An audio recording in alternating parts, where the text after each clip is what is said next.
Class 12 এর alcohol phenol ether যে অধ্যায়টি শুরু হয়েছিল আজকে তার পরবর্তী পর্ব। এই পর্বে আমরা পড়ব অ্যালকোহলের রাসায়নিক বিক্রিয়া সমূহ। 1 নম্বর বিক্রিয়া, ধাতুর সঙ্গে।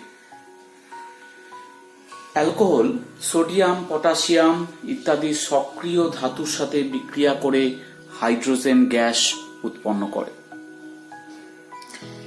এই বিক্রিয়াটি অ্যালকোহলের আম্লিকতা প্রমাণ করে। অর্থাৎ অ্যালকোহল যেহেতু নিজের H+ মানে প্রোটন ডোনেট করে দিচ্ছে, ডোনেট করে দেওয়ার জন্য এটি ব্রনস্টেড অ্যাসিড হিসাবে কাজ করছে। অর্থাৎ অ্যালকোহল এখানে ব্রনস্টেড অ্যাসিড হিসাবে কাজ করছে। জলও কিন্তু সোডিয়াম বা পটাশিয়ামের সাথে বিক্রিয়ায় হাইড্রোজেন গ্যাস উৎপন্ন করতে পারে।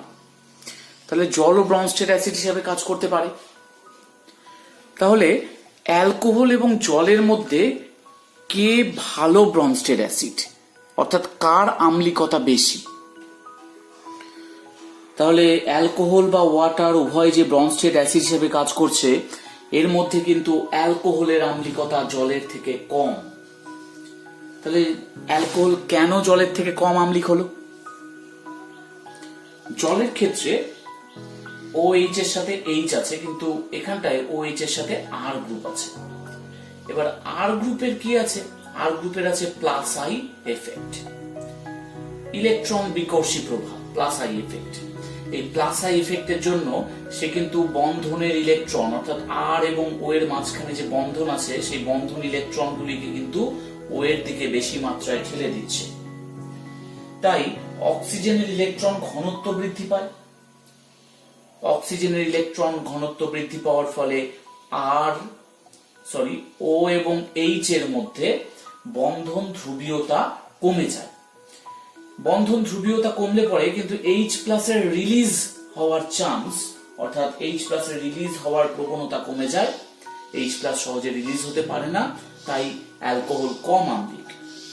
কিন্তু জলের ক্ষেত্রে এরকম কোনো প্লাস আই প্রভাব না থাকার জন্য অ্যালকোহল অপেক্ষা H+ ত্যাগ করার প্রবণতা বেশি, তাই জল বেশি ব্রনস্টেড অ্যাসিড। অ্যালকোহলের আম্লিকতা জলের থেকে কম। এবার দেখবো আমরা 1 ডিগ্রি, 2 ডিগ্রি এবং 3 ডিগ্রি অ্যালকোহল আছে।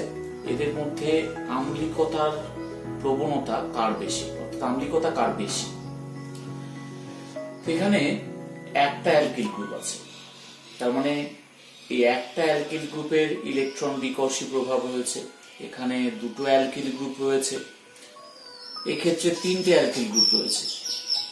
তাহলে যেখানে 3টে অ্যালকিল গ্রুপ রয়েছে, সেখানে কিন্তু ইলেকট্রন বিকর্ষী প্রভাব রয়েছে বেশি। অর্থাৎ এখানে 3টে অ্যালকিল গ্রুপের প্লাস আই এফেক্ট রয়েছে, plus I effect of 3R groups.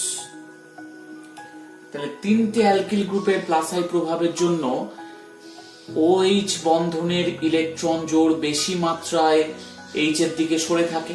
তাহলে বন্ধনের ধ্রুবীয়তা কমে যায়, অর্থাৎ H+ মুক্ত হওয়ার প্রবণতা কমে যায়। এখানে দুটো অ্যালকিল গ্রুপ আছে, এখানে একটি অ্যালকিল গ্রুপ আছে। তাহলে এক্ষেত্রে প্লাস আই এফেক্টের পরিমাণ কম, তাই OH বন্ধনের ধ্রুবীয়তা তুলনামূলক বেশি, তাই H+ মুক্ত হওয়ার প্রবণতাও তুলনামূলক বেশি। তাহলে আমরা দেখলাম যে 1 ডিগ্রি অ্যালকোহলের আম্লিকতা সবচেয়ে বেশি, 2 ডিগ্রির তারপরে 3 ডিগ্রির সবচেয়ে কম আম্লিকতা রয়েছে। তাহলে আমরা এইভাবে সাজিয়ে দিতে পারি যে অ্যালকিল গ্রুপের সংখ্যা যত বেশি, প্লাস আই প্রভাব তত বেশি, OH বন্ধনের ধ্রুবীয়তা তত কম, H+ মুক্ত হওয়ার প্রবণতাও তত কম, অর্থাৎ আম্লিকতা কম। অর্থাৎ 3 ডিগ্রি অ্যালকোহল সবচেয়ে কম আম্লিক। এই দুটো অ্যালকোহলের মধ্যে কার আম্লিকতা বেশি আমরা এবার দেখব। এখানে এমি গ্রুপের কিন্তু প্লাস আই প্রভাব, এমি মানে CH3 গ্রুপ, সেই গ্রুপের প্লাস আই প্রভাব রয়েছে, প্লাস আই এফেক্ট। তাহলে বন্ধনের ইলেকট্রন জোড় এদিকে সরে যাচ্ছে, অর্থাৎ OH বন্ধনের ইলেকট্রন জোড় কিন্তু H এর দিকে বেশি মাত্রায় সরে যাচ্ছে, তাই এই OH বন্ধনীর ধ্রুবীয়তা কম, এবার ধ্রুবীয়তা যদি কম হয় তাহলে H প্লাস রিলিজ হওয়ার প্রবণতা কম, অর্থাৎ কম আম্লিক।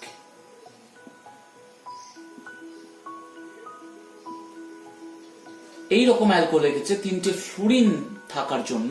ফ্লুরিন তো ইলেকট্রোনেগেটিভ হয়, তড়িৎ ঋণাত্মক মৌল, সেই জন্য এখানে কিন্তু মাইনাস আই প্রভাব রয়েছে। CH3 ইউনিটটার এখানে মাইনাস আই প্রভাব রয়েছে। তাহলে মাইনাস আই প্রভাবের জন্য বন্ধনের ইলেকট্রন জোড় এইদিকে সরে আসছে, অর্থাৎ OH বন্ধনের ইলেকট্রন জোড় বেশি মাত্রায় ওয়ের দিকে সরে আসছে। তাহলে আমরা বলতে পারি যে এটি ধ্রুবীয়তা বেশি হবে। ধ্রুবীয়তা বেশি, তার মানে এটি বেশি আম্লিক।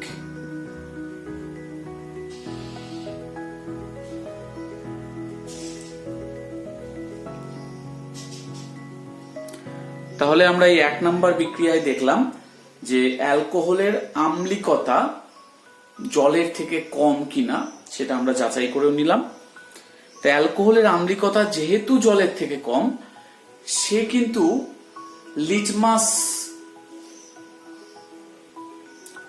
লিটমাসের সংস্পর্শে বর্ণের পরিবর্তন, অর্থাৎ লিটমাসের বর্ণের পরিবর্তন ঘটাতে পারে না। আমরা মোটামুটি ভাবে অ্যালকোহলকে তাই প্রশম যৌগই বলে দিই, কারণ সেটি জলের থেকেও কম আম্লিক। সেকেন্ড বিক্রিয়া আমরা দেখব এস্টারিফিকেশন। এস্টারিফিকেশন বিক্রিয়াতে অ্যালকোহল কার্বক্সিলিক অ্যাসিডের সাথে বিক্রিয়া করে এস্টার উৎপন্ন করে। এই বিক্রিয়ায় গাঢ় H2SO4 বা শুষ্ক HCl গ্যাস ব্যবহার করা হয়। তাহলে কি হয় ব্যাপারটা? অ্যাকচুয়ালি অ্যালকোহলের যে H এবং অ্যাসিডের OH, এই দুটো জল উৎপন্ন করে। তাহলে পড়ে থাকে কি? পড়ে থাকে, আমরা এইভাবে লিখতে পারি RO C double bond R, তার সাথে H2O হয়। H2 আমরা না লিখলেও হবে, শুধু মেন প্রোডাক্ট আমাদের এটা তৈরি হয় এস্টার। বা আমরা এটাকে এইভাবে ঘুরিয়ে লিখতে পারি RCO, অর্থাৎ এটা OR, অর্থাৎ এটা যেটা তৈরি হলো তার নাম এস্টার, এবং এই বিক্রিয়াকে বলা হয় এস্টারিফিকেশন। এখানে খেয়াল রাখতে হবে অ্যাসিডের OH কিন্তু এই যে O এবং H এই দুটো কিন্তু ইনভলভ হয়, এবং এই ওটা থেকে যায়। এই ওটা কিন্তু এখানে ইনভলভ হচ্ছে না, এখানকার O এবং H আর এখানকার H, অর্থাৎ অ্যালকোহলের O কিন্তু এস্টার পার্টের সাথেই থেকে যায়। তা আমরা যদি এটা যদি আমরা O18 নিতাম, O18 এটা একটা আইসোটোপ, অক্সিজেনের আইসোটোপ, তাহলে এখানে কিন্তু O18 আসতো, অর্থাৎ এই যে অক্সিজেনটা আছে এটা O18। তো এই পরীক্ষা থেকে আমরা বুঝতে পারি যে অ্যালকোহলের ওটা কিন্তু রিমুভড হয় না, জল হিসাবে বেরিয়ে যায় অ্যাসিডের OH গ্রুপ এবং অ্যালকোহলের H গ্রুপ। এই বিক্রিয়াটার নামই এস্টারিফিকেশন। যত আর গ্রুপ, এই যে এখানে একটা আর গ্রুপ আছে, এখানে একটা আর গ্রুপ আছে, যতই আর গ্রুপের আকার বড় হবে তত কিন্তু স্টেরিক হিন্ড্রেন্স জনিত কারণে এস্টারিভবন বিক্রিয়া, এস্টারিফিকেশন বিক্রিয়ার গতিবেগ হ্রাস পাবে। এই আর গ্রুপ যত ছোট হবে তত ভালো মাত্রায় এস্টার উৎপন্ন হবে। অর্থাৎ আমরা বলতে পারি যে আকার বৃদ্ধির সাথে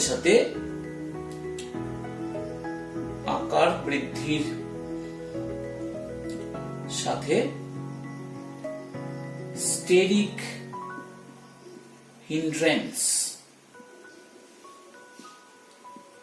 জনিত কারণে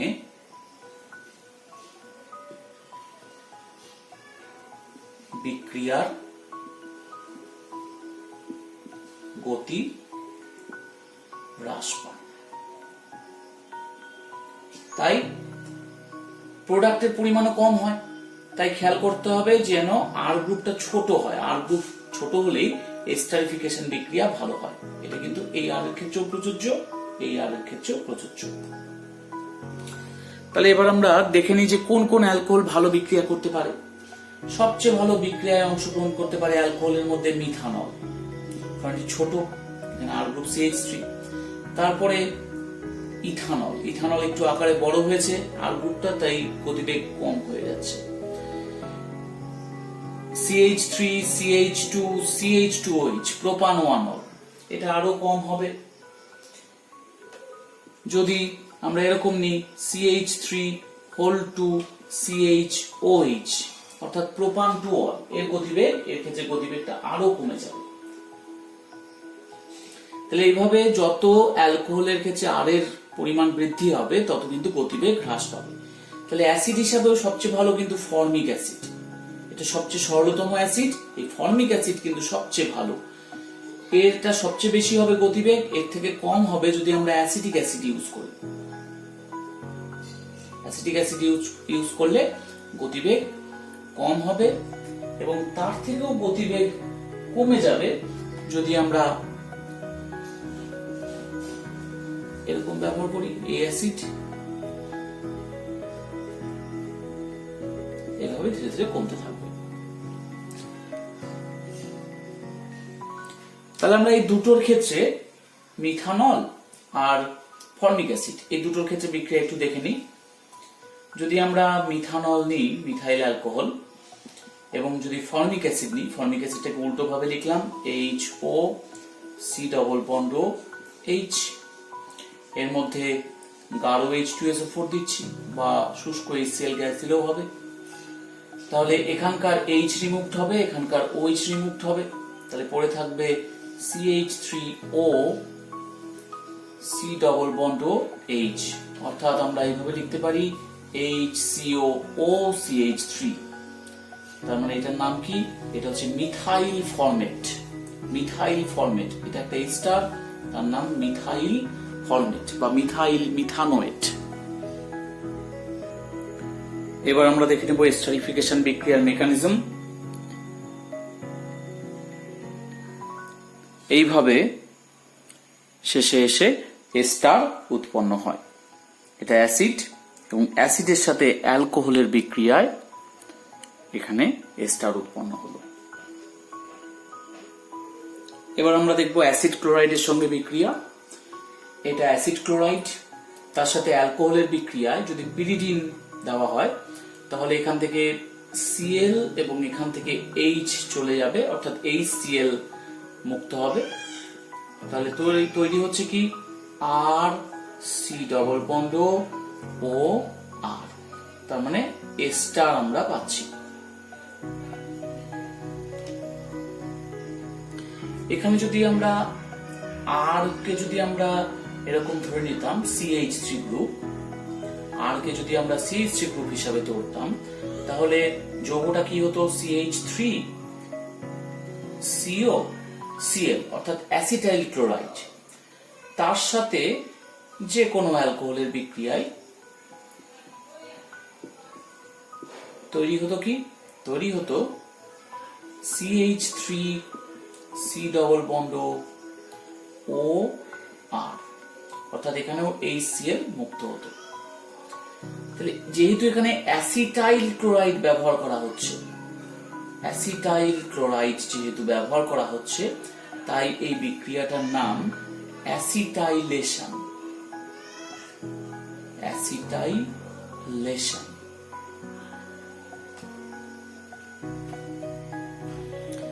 যদি আমরা এখানে CH3 পরিবর্তে C6H5 ব্যবহার করতাম, মানে বেনজিন গ্রুপ, বেনজিন বলয়, তাহলে এটার নাম কি হতো? এটার নাম হতো বেনজোইল ক্লোরাইড। বেনজোইল ক্লোরাইড। সেক্ষেত্রে যে কোনো অ্যালকোহলের সাথে বিক্রিয়ায় পিরিডিন দিলাম, কি তৈরি হবে? তৈরি হবে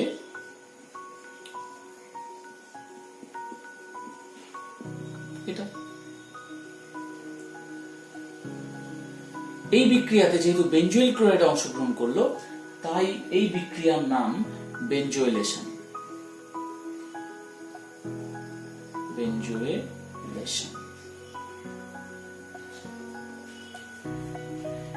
এই বিক্রিয়াগুলোকে একত্রিত ভাবে বলা হয় অ্যাসাইলেশন। অ্যাসাইলেশন।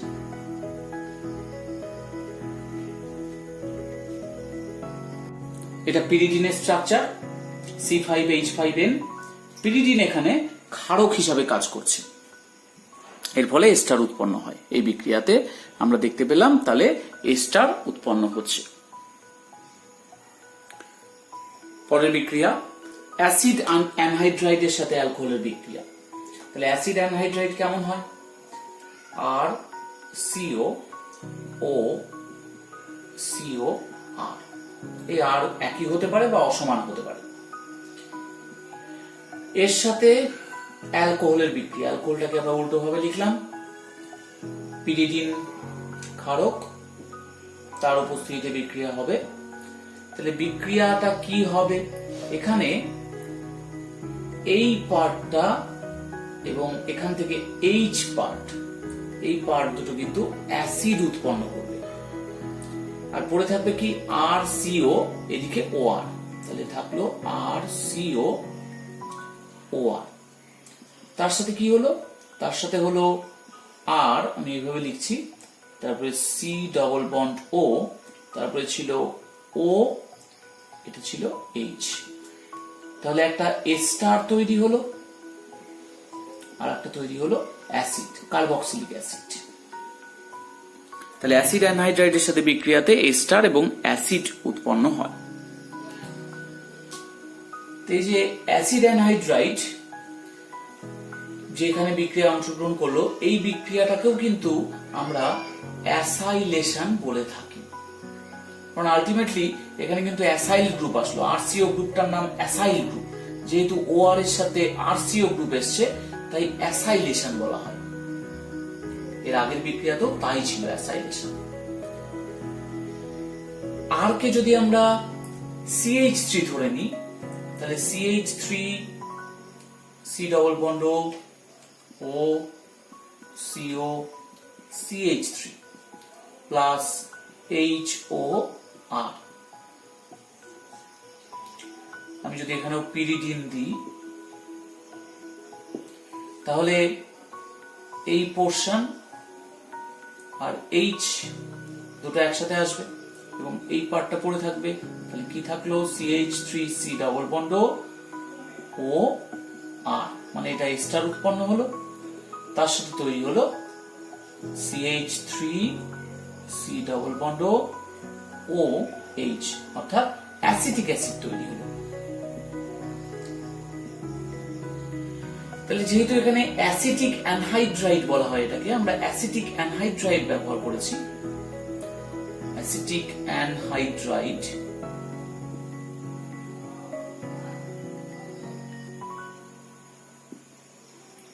তাহলে এই বিক্রিয়াটাকে আমরা বলবো অ্যাসিটাইলেশন বিক্রিয়া, অ্যাসিটাইলেশন বিক্রিয়া। কারণ এখানে যে CH3 যখন বসলো তখন এই গ্রুপটাকে বলা হয়, CH3CO গ্রুপটাকে বলা হয় অ্যাসিটাইল গ্রুপ, CH3CO গ্রুপটাকে বলা হয় অ্যাসিটাইল গ্রুপ। তাই এই বিক্রিয়াটার নাম তখন আমরা বলবো অ্যাসিটাইলেশন, তবে এটা সাধারণভাবে অ্যাসাইলেশন বিক্রিয়া।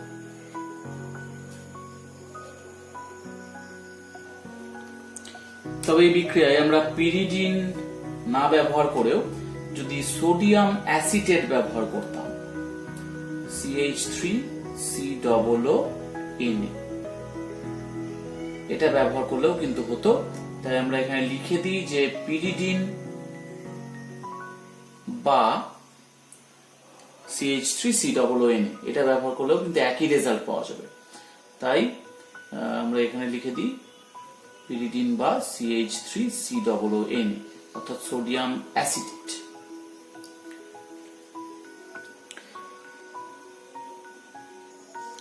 এবার আমরা একটা প্রবলেম সলভ করব। একটি পলিহাইড্রিক অ্যালকোহলের আণবিক ভর 180, সোডিয়াম অ্যাসিটেট সহযোগে একে অ্যাসিটিক অ্যানহাইড্রাইডের সাথে বিক্রিয়া করালে আণবিক ভর বৃদ্ধি পেয়ে 390 হয়। তাহলে ওই অ্যালকোহলটির অণুতে OH গ্রুপের সংখ্যা নির্ণয় করো। তাহলে আমাদের যে OH গ্রুপটি আছে তার মধ্যে যদি আমরা অ্যাসিটিক অ্যানহাইড্রাইড এবং সোডিয়াম অ্যাসিটেট দিই, পিরিডিনের বদলে সোডিয়াম অ্যাসিটেট বলেছে, তাহলে বিক্রিয়া কি হয়? CO CH3 হয়। এর আগে আমরা দেখলাম যে অ্যালকোহলের H টা সরে গিয়ে CO CH3 গ্রুপ আসে। তাহলে এখানে আণবিক এখানকার ভরটা কত, এই যে সংকেত যেটা আছে সেই চিহ্নটার ভর কত, এখানে 16 প্লাস 1 অর্থাৎ 17, কত হয়েছে 16 plus 12 plus 16 plus 12 plus 1 into 3, তাহলে 59 হয়েছে। তাহলে বৃদ্ধি পেয়ে বিক্রিয়া করার জন্য 17 থেকে বৃদ্ধি পেয়ে 59 হয়েছে। তাহলে কত পরিমাণ বৃদ্ধি পেয়েছে? তাহলে আমরা বলতে পারি একটি OH গ্রুপের অ্যাসিটাইলেশনের ফলে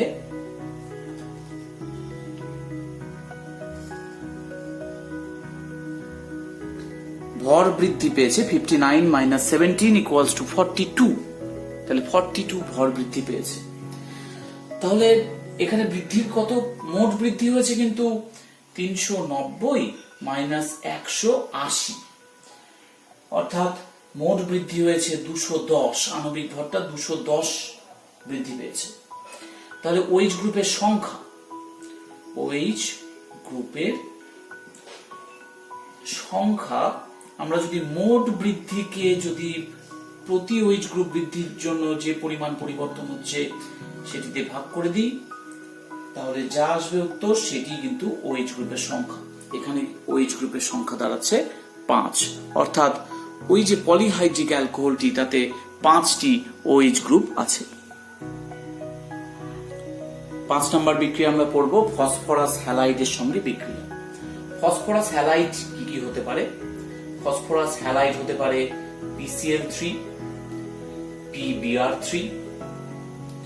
PBr3 না লিখে আমরা যদি লাল ফসফরাস এবং Br2 লিখি তাও হবে, আসলে এরা বিক্রিয়া করেই PBr3 তৈরি করে। PI3 ক্ষেত্রে আমরা তাই লিখতে পারি লাল ফসফরাস এবং I2, এরা বিক্রিয়া করে PI3 তৈরি করে। এছাড়া আছে PCl5। তাহলে এগুলির সাথে আমাদের অ্যালকোহলের বিক্রিয়া কি হয়? তাহলে এই যে এই কটা যেটা আছে PCl3, PBr3 বা PI3, তাকে আমরা PX3 হিসাবে লিখতে পারি। তাহলে R ও H তার মধ্যে যদি আমরা PX3 দিই তাহলে বিক্রিয়া করে উৎপন্ন করবে RX এবং তার সাথে তৈরি হবে H3PO3। আবার যদি অ্যালকোহলের সাথে PCl5 দিই তাহলে তৈরি হবে RCl plus POCl3 plus HCl gas. HCl gas যদি খোলা পাত্র হয় উড়ে যাবে। তাহলে এই বিক্রিয়াগুলিতে কিন্তু হ্যালাইড উৎপন্ন হচ্ছে, এখানে ক্লোরাইড হলো এবং এখানে হ্যালাইড, সেটা ক্লোরিন, ব্রোমিন বা আয়োডিন আসতে পারে। যদি থায়োনিল ক্লোরাইড SOCl2 কে বলা হয় থায়োনিল ক্লোরাইড, থায়োনিল ক্লোরাইড, তাহলে যদি এর সাথে বিক্রিয়া করা হয় অ্যালকোহলের তাহলে কি হবে? তাহলে তৈরি হবে কিন্তু RCl প্লাস SO2, SO2 এখানে গ্যাস প্লাস HCl ও এখানে গ্যাস উড়ে যাবে। তাহলে যদি এবার প্রশ্ন আসে যে PCl5 আর SOCl2 এদের মধ্যে কোনটি উপযুক্ত পদ্ধতি, কোনটি ভালো পদ্ধতি? ভালো পদ্ধতি কি তৈরি করার ক্ষেত্রে? অ্যালকোহল তৈরির ক্ষেত্রে। কোনটি ভালো পদ্ধতি অ্যালকোহল তৈরির ক্ষেত্রে? তাহলে কোনটা ভালো? বেটার কিন্তু থায়োনিল ক্লোরাইডের সঙ্গে রিঅ্যাকশনটা। কেন? কারণ এখানে SO2 গ্যাস হচ্ছে, HCl গ্যাস হচ্ছে, তাহলে বিক্রিয়া পাত্র খুলে দিলে SO2 এবং HCl গ্যাস হিসাবে বেরিয়ে যাবে। তাহলে পড়ে থাকবে কে? শুধুমাত্র অ্যালকিল ক্লোরাইড পড়ে থাকবে, অর্থাৎ এর আর কোনো পিউরিফিকেশনের দরকার নেই। কিন্তু PCl5 যদি দিই আমরা বা PX3 যদি দিই তাহলে বিক্রিয়া পাত্রে কিন্তু RCl বা RX এর সাথে আরো উপাদানগুলো পড়ে থাকবে। HCl এখানে বেরিয়ে যাচ্ছে কিন্তু POCl3 পড়ে থাকছে, বা PX3 দিলে H3PO3 পড়ে থাকছে। তাহলে এবার কি দরকার? এবার পিউরিফিকেশন করতে হবে, সেপারেশন করতে হবে। যে প্রোডাক্টগুলি পাওয়া যাবে তাকে সেপারেট করে তারপরে আমাদেরকে অ্যালকিল হ্যালাইডকে বের করে নিতে হবে। কিন্তু থায়োনিল ক্লোরাইড ব্যবহার করলে কোনো সেপারেশনের দরকার নেই, শুধুমাত্র বিশুদ্ধ অবস্থায় RCl কে আমরা পেয়ে যাব। তাহলে ওই দুটি পদ্ধতির মধ্যে কিন্তু থায়োনিল ক্লোরাইড ভালো পদ্ধতি।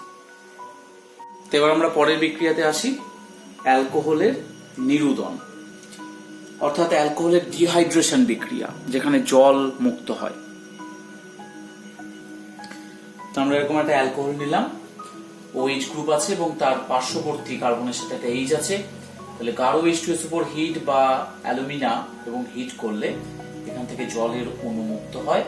তাহলে কার্বন কার্বন ডাবল বন্ড সৃষ্টি হবে, অর্থাৎ অ্যালকিন উৎপন্ন হয়। অ্যালকিন উৎপন্ন হয় নিরুদন বিক্রিয়াতে।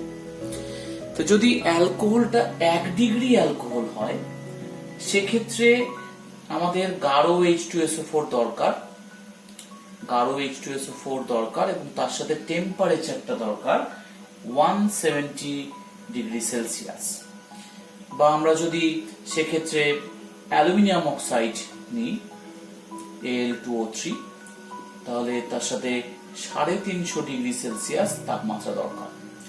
অ্যালকোহল যদি 2 ডিগ্রি হয়, তাহলে 85% অর্থাৎ মোটামুটি গাঢ় H2SO4 দরকার এবং তার সাথে টেম্পারেচার দরকার 100 ডিগ্রি সেলসিয়াস।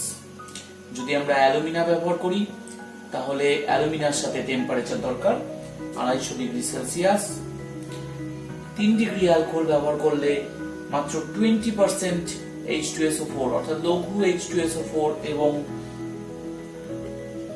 85 ডিগ্রি সেলসিয়াস ব্যবহার করলে অ্যালকিন উৎপন্ন হতে পারে। বা অ্যালুমিনা যদি আমরা ব্যবহার করি, তাহলে 150 ডিগ্রি সেলসিয়াস তাপমাত্রাতেই অ্যালকিন উৎপন্ন হতে পারে।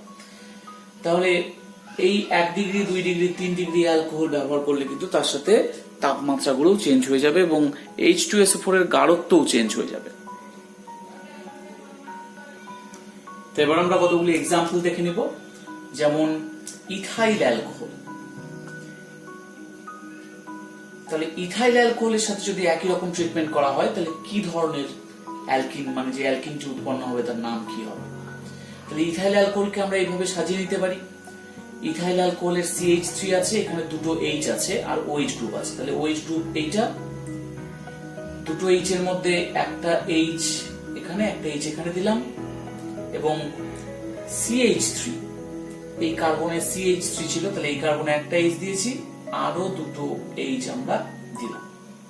তাহলে এটা হলো CH3 CH2OH। তাহলে কি হবে? OH গ্রুপ চলে গেছে, তাহলে এইগুলোতে H থাকবে,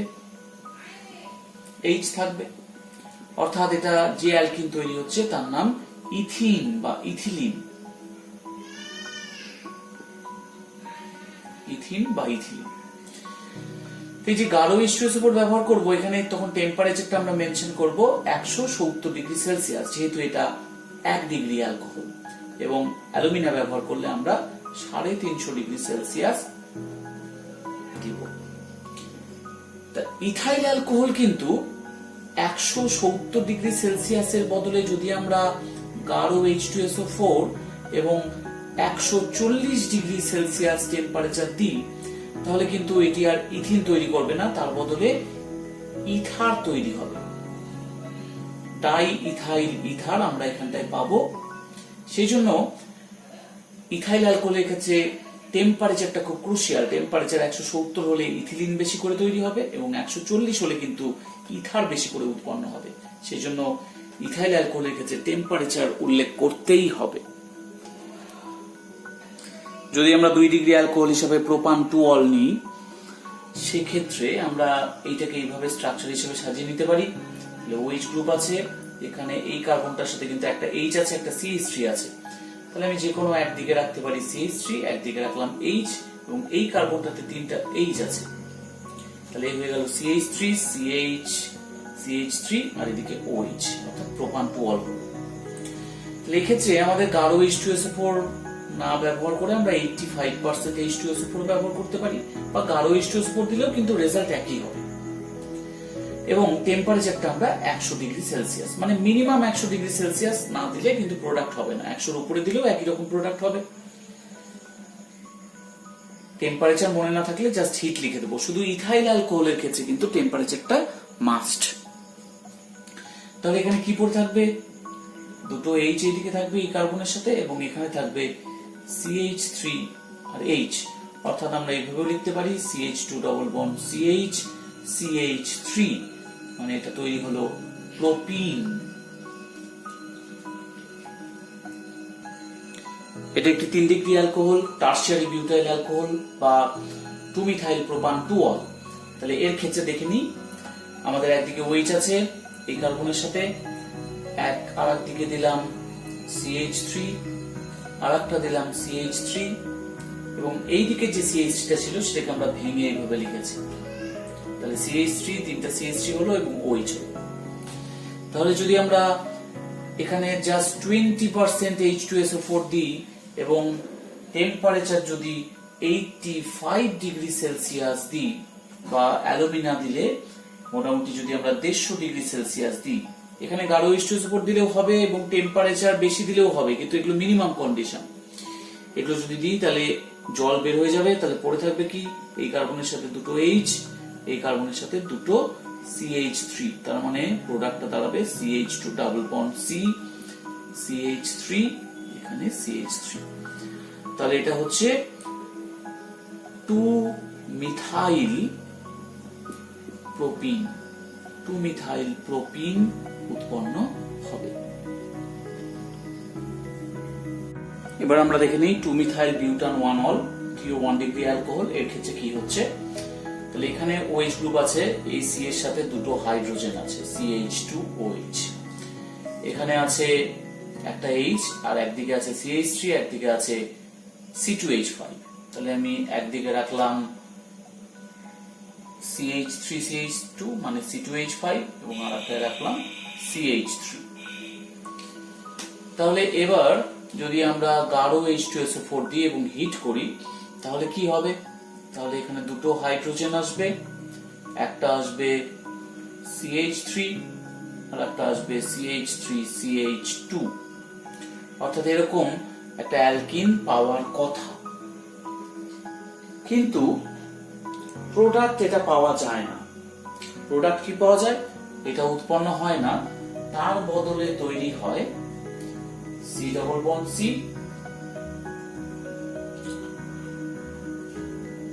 এদিকে একটা হাইড্রোজেন CH3,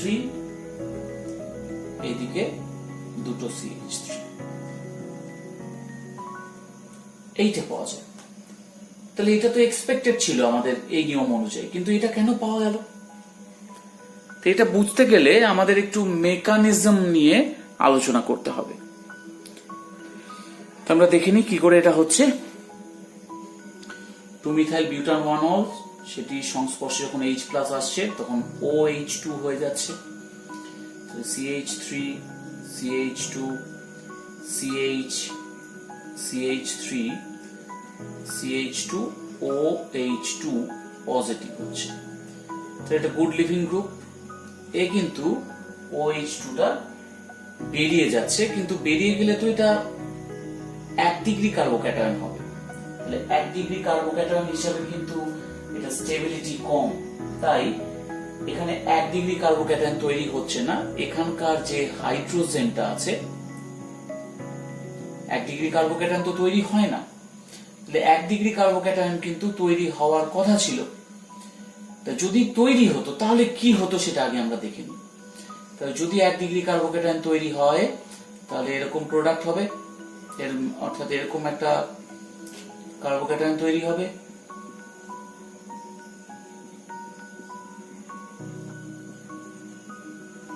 এই যেটা 1 ডিগ্রি কার্বোক্যাটায়ন,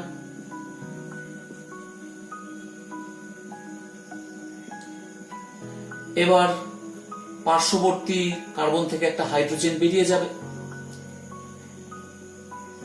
তাহলে পার্শ্ববর্তী কার্বন থেকে যদি হাইড্রোজেন বেরিয়ে যায় তাহলে এটা হবে CH3 CH2, এখান থেকে বেরিয়ে গেছে, তাহলে এটা হবে তাহলে C double bond CH2 CH3, অর্থাৎ এটা হওয়ার কথা ছিল, কিন্তু এটা হচ্ছে না।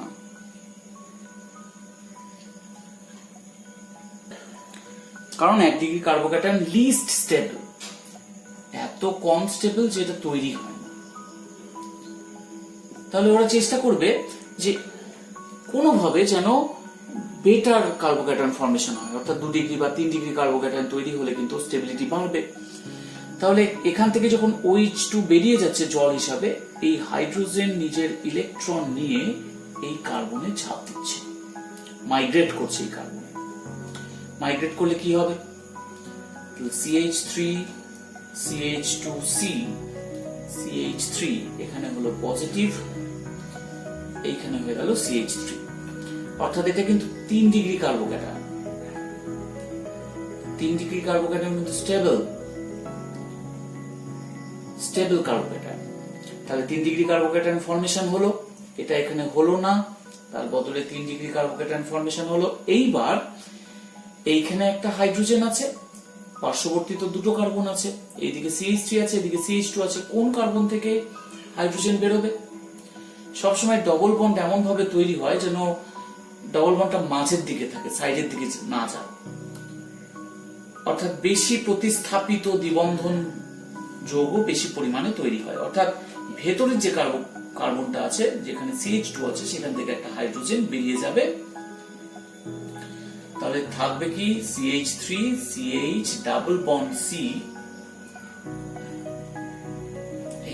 এই প্রোডাক্টটা আমরা পাবো। পার্শ্ববর্তী এখান থেকে বেরোলে কিন্তু ডবল বন্ডটা এই সাইডে আসতো, সেটা কিন্তু কম পরিমাণে তৈরি হয়। এটাই আমাদের মেজর প্রোডাক্ট হবে, অর্থাৎ এটাই বেশি পরিমাণে তৈরি হবে।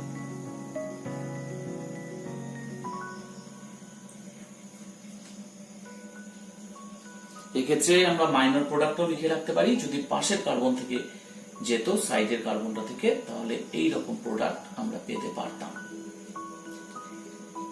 কিন্তু সেটা একদম কম অ্যামাউন্ট হবে, মাইনর প্রোডাক্ট।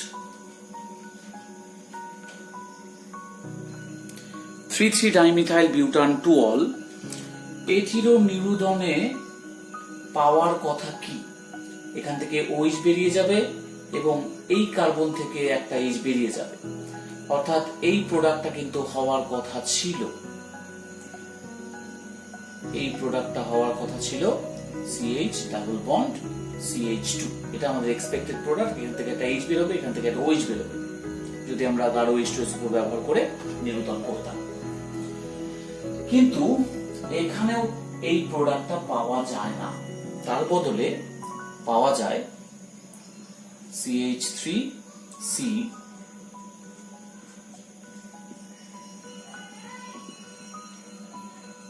এটা, অর্থাৎ এটাই মেজর পরিমাণে পাওয়া যায়, এটাই মেজর পরিমাণে পাওয়া যায়। ওই প্রোডাক্টটা হয় হলে পরে মাইনর অ্যামাউন্টে হয়, অর্থাৎ প্রায় তৈরি হয় না বললেই হয়, বা সামান্য পরিমাণে এটা তৈরি হয়, এটাই মেজর অ্যামাউন্ট হয়। তাহলে এই আনএক্সপেক্টেড নেচারটাও কিন্তু আমরা কিভাবে ব্যাখ্যা করতে পারি? আমরা ব্যাখ্যা করতে পারি আমাদের মেকানিজমের সাহায্যে। দেখি এখানেও কার্বোক্যাটায়নের নিশ্চয়ই কিছু ব্যাপার আছে। এখানে 2 ডিগ্রি কার্বোক্যাটায়ন কিন্তু তৈরি হচ্ছে, কিন্তু যদি কোনো স্কোপ থাকে যে 3 ডিগ্রি কার্বোক্যাটায়ন তৈরি হতে পারে, ও কিন্তু রিঅ্যারেঞ্জমেন্ট করে 3 ডিগ্রি কার্বোক্যাটায়ন ফর্মেশন করবে, কারণ 3 ডিগ্রি কার্বোক্যাটায়ন মোস্ট স্টেবল। তাহলে এখানটায় মিথাইল গ্রুপ যদি নিজের ইলেকট্রন সহকারে, কার্বন এবং মিথাইল গ্রুপটির ইলেকট্রন সহকারে যদি এখানে মাইগ্রেট করে, তাহলে আমরা কিন্তু 3 ডিগ্রি কার্বোক্যাটায়ন পেতে পারি। এখানে প্লাস হবে,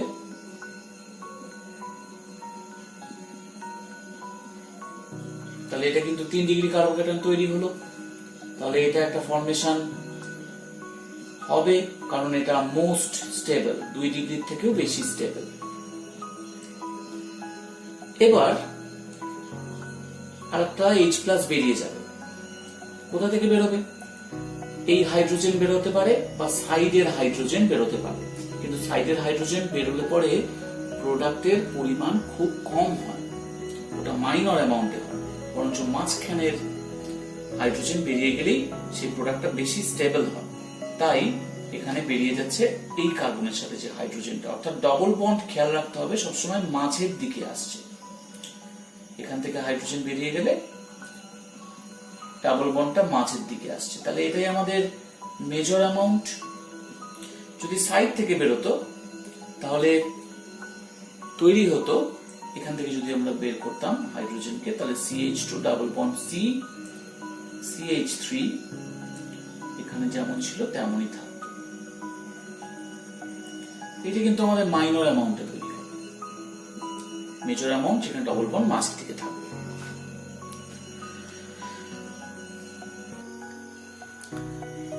এখানেও যদি আমরা সিম্পল ওয়েতে ভাবি, এখানকার OH তাহলে পার্শ্ববর্তী কার্বন কিন্তু এইটা, তাহলে এই কার্বনে কোনো হাইড্রোজেন নেই, তাহলে H2O হিসেবে বেরোনোর কথাই না।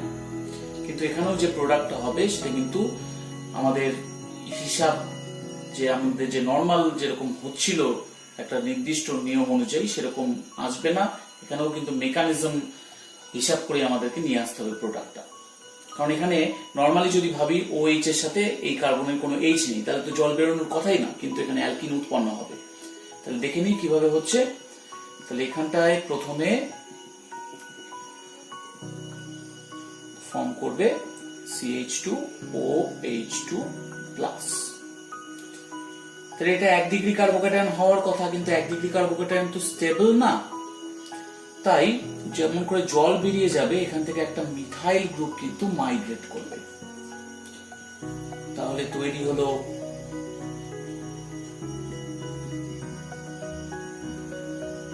তিন ডিগ্রি কার্বোক্যাটায়ন। এটা খুব স্টেবল। এবার হাইড্রোজেন কোথা থেকে বেরোতে পারে? সাইড থেকেও বেরোতে পারে বা এই মাঝখান থেকে কার্বন থেকে বেরোতে পারে। তা মাঝখানের কার্বন থেকে যদি বেরোয় সেটাই আমাদের মেজর প্রোডাক্ট হয়, অর্থাৎ ডাবল বন্ড যদি মাঝখানে থাকে সেটাই আমাদের মেজর অ্যামাউন্টের উৎপন্ন হবে। তাহলে সাইডেরটা যেটা বেরোবে সেটাও একটা মাইনর প্রোডাক্ট হিসাবে বেরোবে, মাইনর প্রোডাক্ট উৎপন্ন করবে। আমরা সেটা লিখে রাখি, পরীক্ষায় শুধু মেজর প্রোডাক্টটা দেখাতে পারলেই হবে। তাহলে এটা আমাদের মাইনর প্রোডাক্ট কিন্তু মেজর প্রোডাক্টের সাথে উৎপন্ন হবে। এটা 2-মিথাইল প্রোপান 1-ol। এটার ক্ষেত্রেও কিন্তু আমাদের মেকানিজম করে দেখতে হবে কি প্রোডাক্ট পাওয়া যাচ্ছে। তাহলে এখানে OH2 ফর্মেশন হলো। এবার এখানে কিন্তু মিথাইল বা হাইড্রাইড দুটোই মাইগ্রেট করতে পারে। তাই যদি হাইড্রাইড মাইগ্রেট করে তাহলে কি হবে দেখে নিই।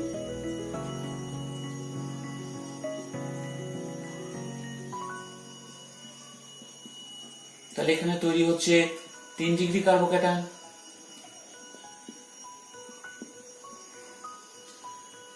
এবার একটা হাইড্রোজেন H+ হিসেবে বেরিয়ে যাবে,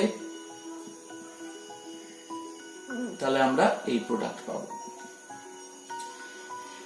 অ্যাকচুয়ালি আমরা যদি নর্মাল প্রসেস ভাবতাম OH আর এখানকার H বেরিয়ে যাচ্ছে তাহলেও কিন্তু এই প্রোডাক্টই পেতাম,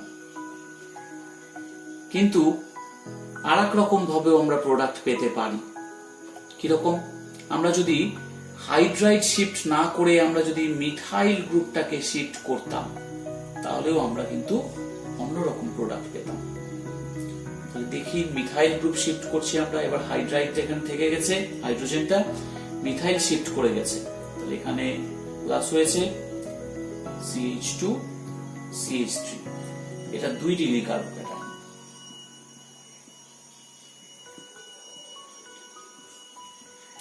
এবার যদি মাঝখানের কার্বন থেকে হাইড্রোজেন বেরোয় তাহলে আমরা পাবো CH3 CH double bond CH CH3, double বন্ডটা মাঝখানে আছে।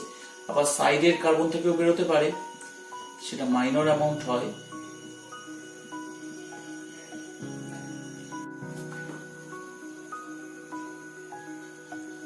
তাহলে আমরা দেখলাম যে এক্ষেত্রে যদি হাইড্রাইড শিফট হয় তাহলে 3 ডিগ্রি কার্বোক্যাটায়ন ফর্মেশনের মাধ্যমে এটা তৈরি হয়েছে, আর যদি মিথাইল শিফট হয় তাহলে 2 ডিগ্রি কার্বোক্যাটায়নের মাধ্যমে এটা মেজর প্রোডাক্ট হবে। অর্থাৎ এখানে যেহেতু দুটোই পসিবল শিফটিং হতে পারে তাই আমরা এই প্রোডাক্টগুলোর মিশ্রণ পাবো। তাহলে আজকের সেশন এইটুকুই। আমরা নেক্সট সেশনে অ্যালকোহল বিক্রিয়ার পরবর্তী অংশগুলি নিয়ে আলোচনা করব। Thank you.